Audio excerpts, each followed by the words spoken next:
महाभारत का भयंकर युद्ध चल रहा था। लड़ते लड़के अर्जुन रणक्षेत्र से दूर चले गए थे। अर्जुन की अनुपस्थिति में पांडवों को पराजित करने के लिए द्रोणाचार्य ने चक्रव्यूह की रचना की। अर्जुन पुत्र अभिमन्यु चक्रव्यूह भेदने के लिए उसमें घुस गया। उसने कुशलतापूर्वक चक्रव्यूह के 6 चरण भेद लिए, लेकिन 7वें चरण में उसे दुर्योधन, जयद्रथ आदि 7 महारथियों ने घेर लिया और उस पर टूट पड़े। जयद्रथ ने पीछे से निहत्थे अभिमन्यु पर जोरदार प्रहार किया। वह वार इतना तीव्र था कि अभिमन्यु उसे सहन नहीं कर सका और वीर गति को प्राप्त हो गया। अभिमन्यु की मृत्यु का समाचार सुनकर अर्जुन क्रोध से पागल हो उठा।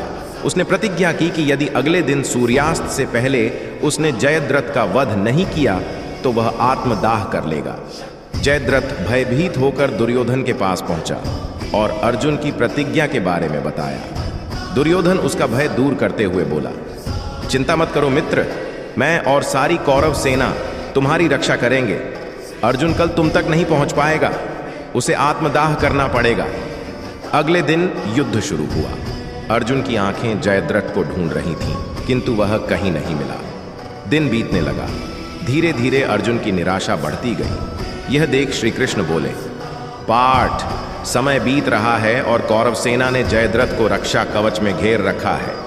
अतः तुम शीघ्रता से कौरव सेना का संहार करते हुए अपने लक्ष्य की ओर बढ़ो। यह सुनकर अर्जुन का उत्साह बढ़ा और वह जोश से लड़ने लगे। लेकिन जयद्रथ तक पहुंचना मुश्किल था। संध्या होने वाली थी। तब श्री कृष्ण ने अपनी माया फैला दी। इसके फलस्वरूप सूर्य बादलों में छिप गया और संध्या का भ्रम उत्पन्न हो गया। संध्या हो गई है और अब अर्जुन को प्रतिज्ञावश आत्मदाह करना होगा। यह सोचकर जयद्रथ और दुर्योधन खुशी से उछल पड़े। अर्जुन को आत्मदाह करते देखने के लिए जयद्रथ कौरव सेना के आगे आकर अट्टहास करने लगा। जयद्रथ को देखकर श्री कृष्ण बोले, पार्थ, तुम्हारा शत्रु तुम्हारे सामने खड़ा है। उठाओ अपना गांडीव और वध कर दो इसका। वह देखो, अभी सूर्यास्त नहीं हुआ है। यह कहकर उन्होंने अपनी माया समेट ली। देखते ही देखते सूर्य बादलों से आया। सबकी दृष्टि आसमान की ओर उठ गई। सूर्य अभी भी चमक रहा था। यह देख जयद्रथ और दुर्योधन के पैरों तले जमीन खिसक गई। जयद्रथ भागने को हुआ, लेकिन तब तक अर्जुन ने अपना गांडीव उठा लिया था।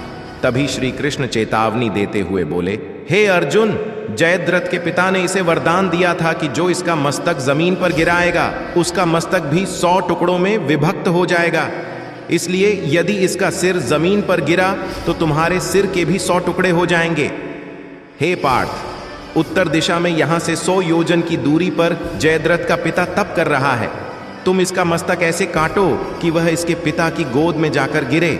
अर्जुन ने श्री कृष्ण की चेतावनी ध्यान से सुनी और अपनी लक्ष्य की ओर ध्यान कर बाण छोड़ दिया।